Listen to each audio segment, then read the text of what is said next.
Imagine this. It's 2 days before Christmas. Snow is gently falling outside.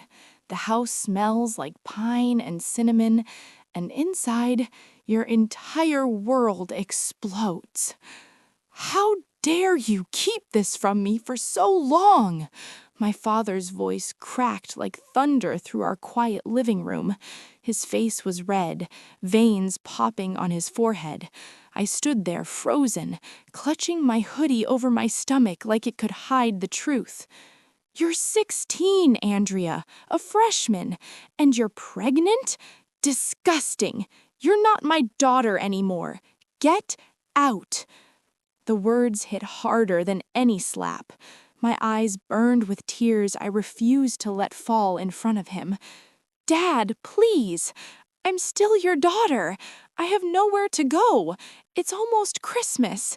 I don't even have Mom anymore. Please. My voice broke into a whisper. He didn't even look at me. I mean every word. You're cut off. No debit card, no home, no family, not even your sister. Go stay with your aunt or whatever. I don't want to see your face again. I grabbed my backpack with shaking hands, stuffed in whatever I could, and walked out into the freezing night. The door slammed behind me like a coffin lid. My heart screamed one question as I stood on the sidewalk, snow soaking through my sneakers. How could the man who used to read me bedtime stories become my worst nightmare? I walked for 20 minutes in the cold until my fingers went numb. Only one person left who might still care. I called him. Jason, it's me. My dad kicked me out, and I'm pregnant. Silence, then a panicked whisper. You're pregnant? Oh my God. Okay, you cannot tell anyone. This could ruin everything. My reputation, college scouts, my entire future. Keep this between us, all right? I wanted to scream. Instead, I whispered, What are we going to do? I have nowhere to go, except maybe my sister's room. Your sister? Just sneak back in for now. We'll figure out a plan later. Good night, Andrea. And remember, our little secret. I hung up feeling smaller than ever. At 1 a.m., I crept through the back door like a criminal in my own house, heart pounding. Every creak felt like a gunshot.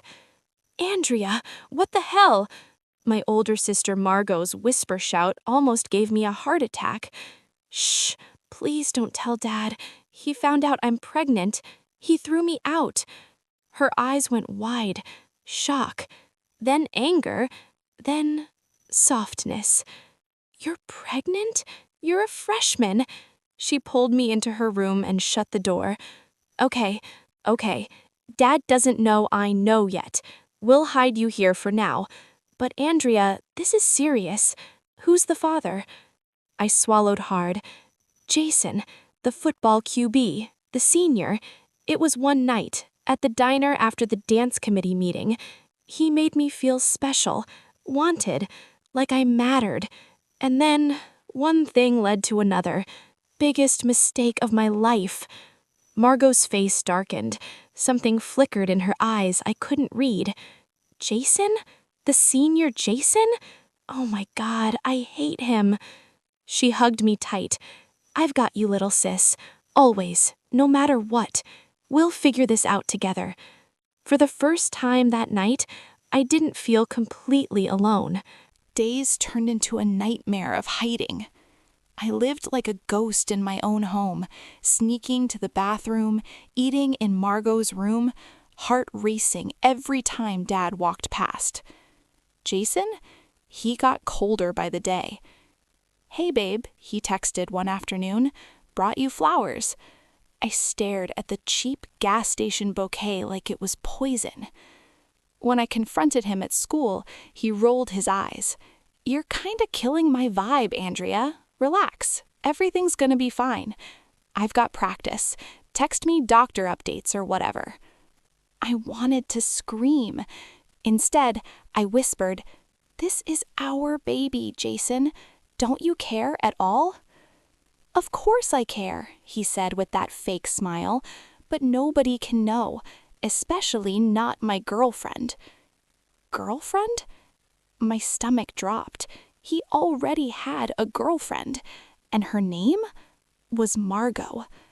The betrayal hit like ice water. My sister, my only lifeline, dating the boy who ruined my life? I wanted to hate her, but every night she risked everything to sneak me food, hold my hair when I threw up, whisper that Dad would come around. How could I destroy her too? One night, I overheard Margot on the phone. "Yeah, babe, dinner tomorrow sounds perfect. My dad's finally excited to meet you. He's been so stressed lately." My blood ran cold. She was bringing Jason home to our house to meet Dad. The same Dad who called me disgusting. The same Jason who wanted me to get rid of it. That night, something inside me snapped. No more hiding, no more shame, no more protecting people who never protected me. I looked at myself in the mirror, pale, scared, but angry, really angry. And for the first time, I smiled. They wanted secrets. I was about to serve the truth on a silver platter. The restaurant was packed. Christmas lights twinkled. Soft holiday music played. Margot beamed. "Dad, this is my boyfriend Jason," and his mom, Lucy. Dad shook hands, polite, clueless. Jason smirked like he owned the place. I waited until drinks arrived, until everyone was laughing. Then I stood up slowly. The whole table went quiet. "Good evening, everyone. I hope you've all been nice this year." I looked straight at Jason. "I'll have the lying, cheating pig who got my little sister pregnant and tried to hide it from the entire world." Silence. Deafening silence. Margot's fork clattered to the plate. Dad's face drained of color. Jason looked like he'd been punched. "Excuse me?" his mother whispered. "Let me reintroduce my boyfriend," Margot said, voice shaking with rage.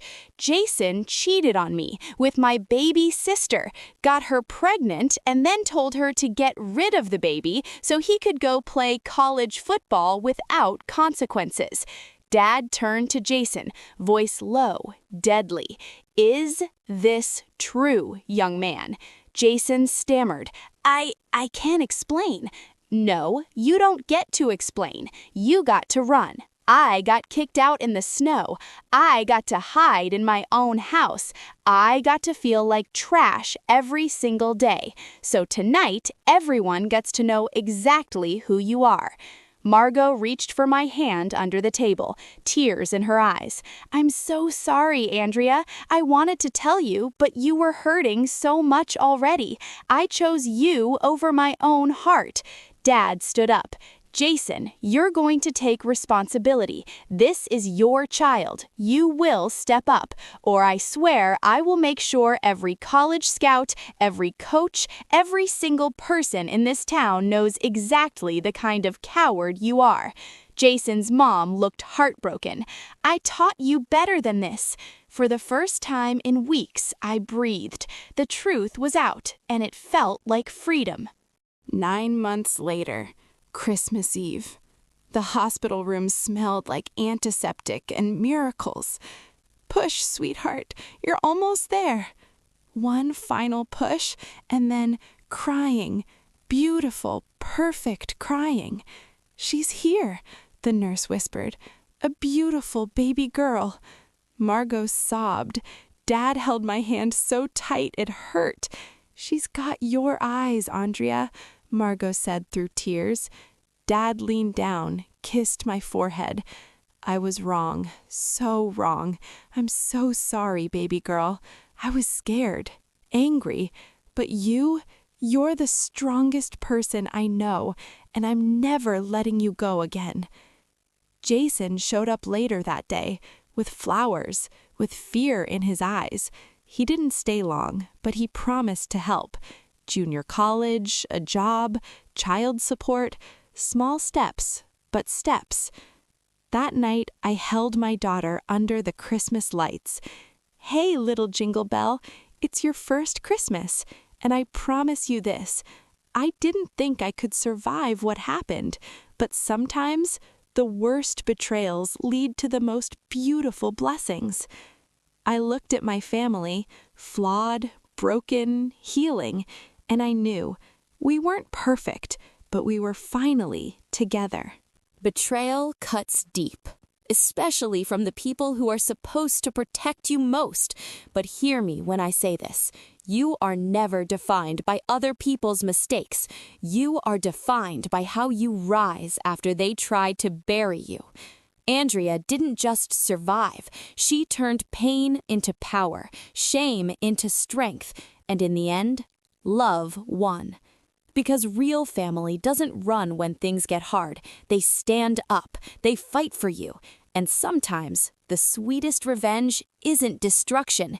It's living so well, so proudly, so fiercely that the people who hurt you can only watch in silence. And that, my friends, is the most powerful payback of all. Thank you for listening to my story. If it touched you, made you angry, or gave you hope, drop a comment below and tell me, where are you watching this from right now? And how did this video make you feel? Your comments mean the world and help others feel less alone. If you enjoyed this, please hit that like button, share it with someone who needs to hear it, and subscribe for more true stories of betrayal, revenge, and redemption. Turn on notifications so you never miss an upload. Merry Christmas, Happy Holidays, and here's to a new year full of real joy. I'll see you in the next one.